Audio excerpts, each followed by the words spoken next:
Faire du Luxembourg la référence d'une société prospère et durable. C'est la vision que porte IMS, Inspiring More Sustainability, le réseau leader des entreprises luxembourgeoises actives en matière de développement durable.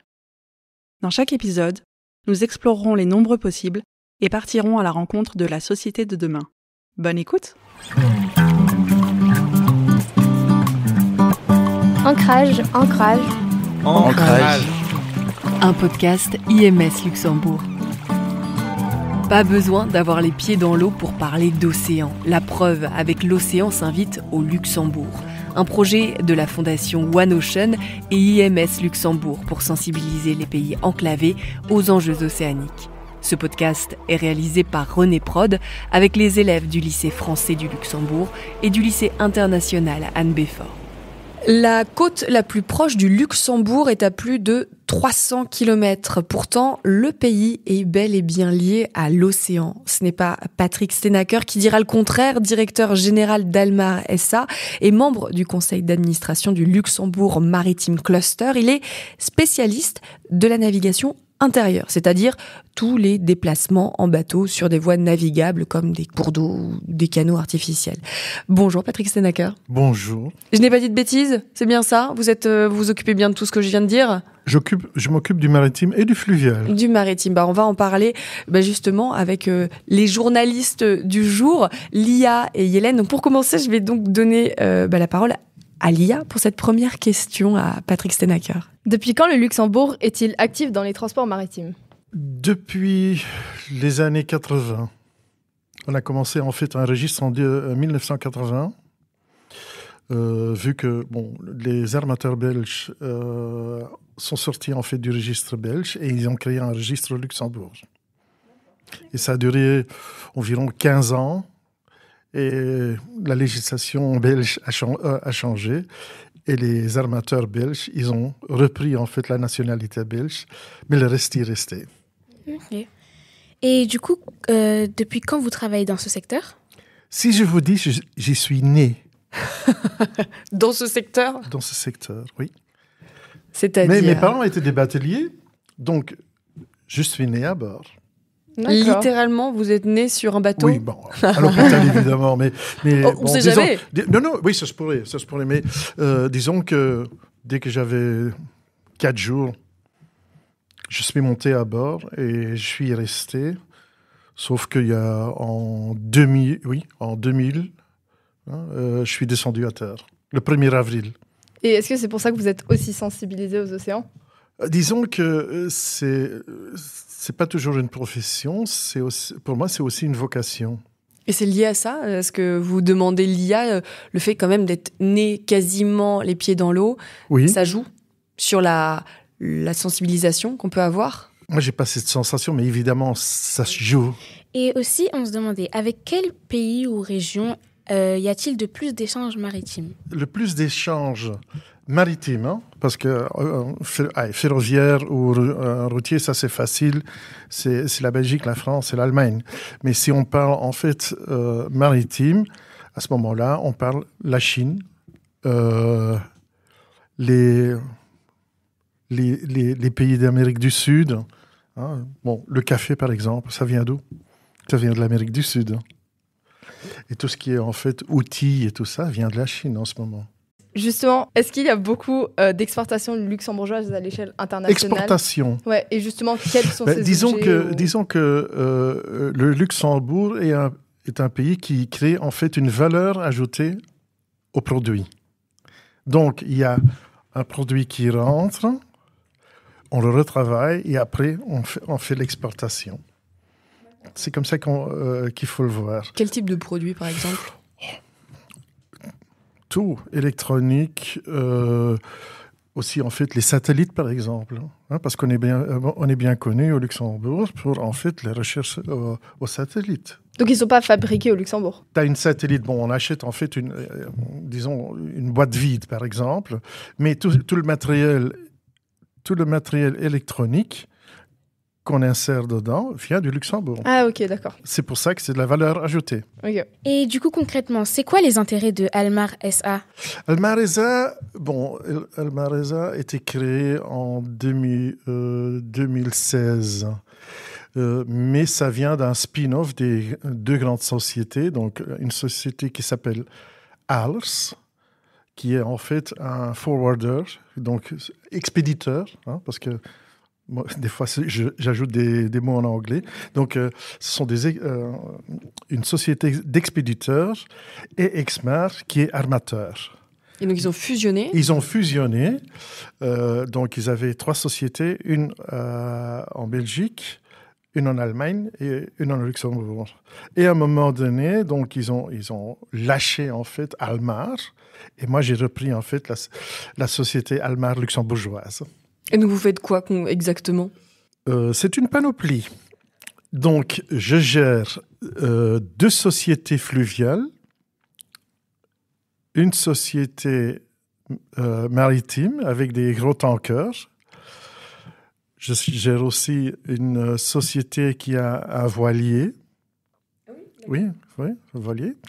Et je donne aussi conseil au ministère du Transport pour tout ce qui est fluvial. Et je donne conseil au ministère de l'économie, commissariat aux affaires maritimes, pour tout ce qui est en fait maritime, en fait. Donc, l'OMI, tous les règlements qui sortent, en fait, d'OMI ou quoi que ce soit. Et vous dormez quand ? Ça m'arrive. Pendant les réunions. Ou les conférences. Ah, vous avez vu que j'étais en train de ronfler, là. On voulait savoir aussi, à l'échelle luxembourgeoise, est-ce que vous avez un réel impact sur l'exportation et l'importation de biens ? Et est-ce que cet impact est plus écologique que dans d'autres pays ou pas forcément ? Ma société ou en général ? Oui. Oui, votre société. Almar. Ma société, écoute, ma société est tellement verte que je produis presque pas de CO2. Comment c'est possible ? Comment c'est possible ? Vu que je ne fais qu'en fait conseil et gestion, donc ce sont les sociétés que je gère qui ont fait des émissions de CO2. Ma société n'a presque pas d'émissions CO2.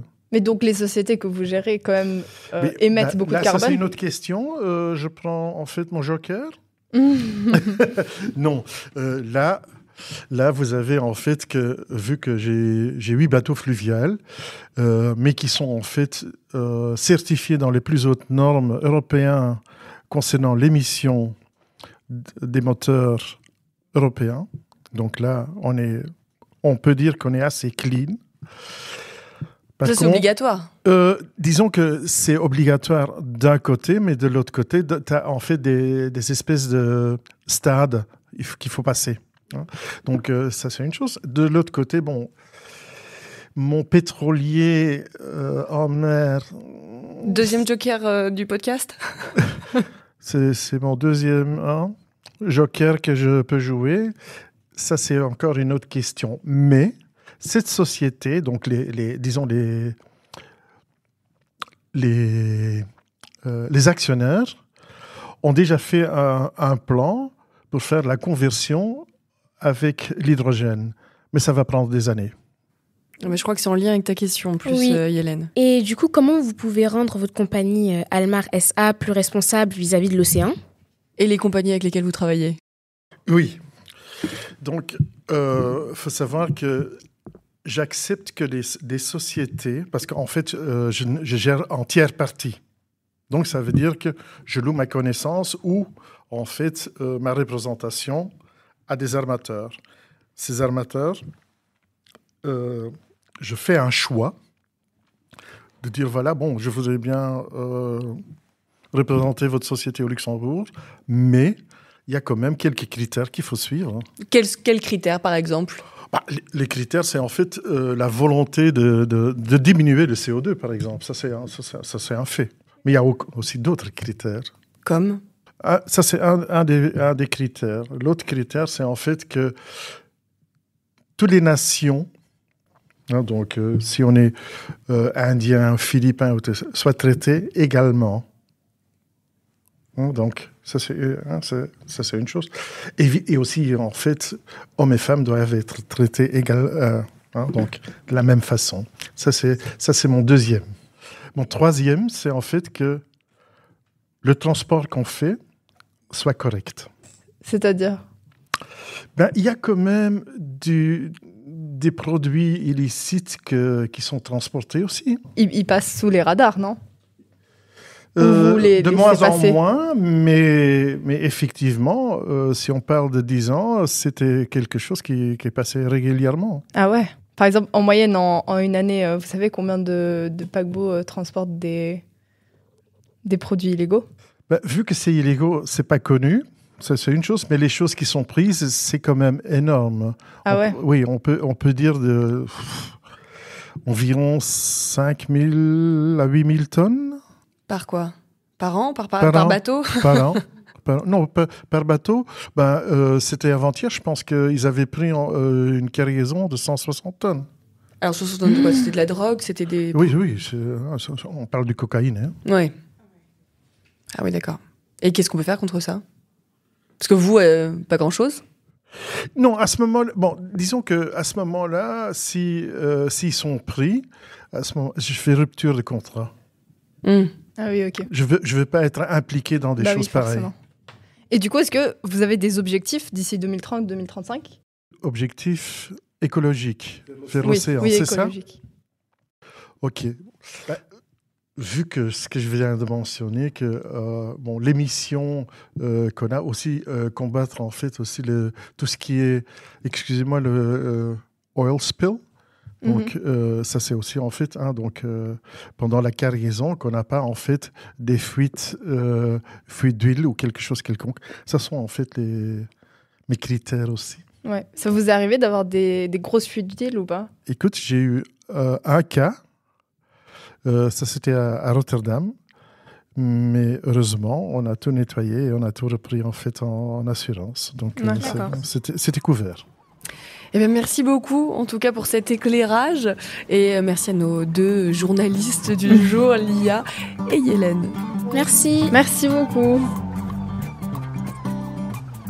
Ce podcast a été réalisé par René Prod en partenariat avec IMS Luxembourg et la fondation One Ocean. Si vous avez aimé cet épisode, n'hésitez pas à nous mettre 5 étoiles sur votre plateforme d'écoute préférée.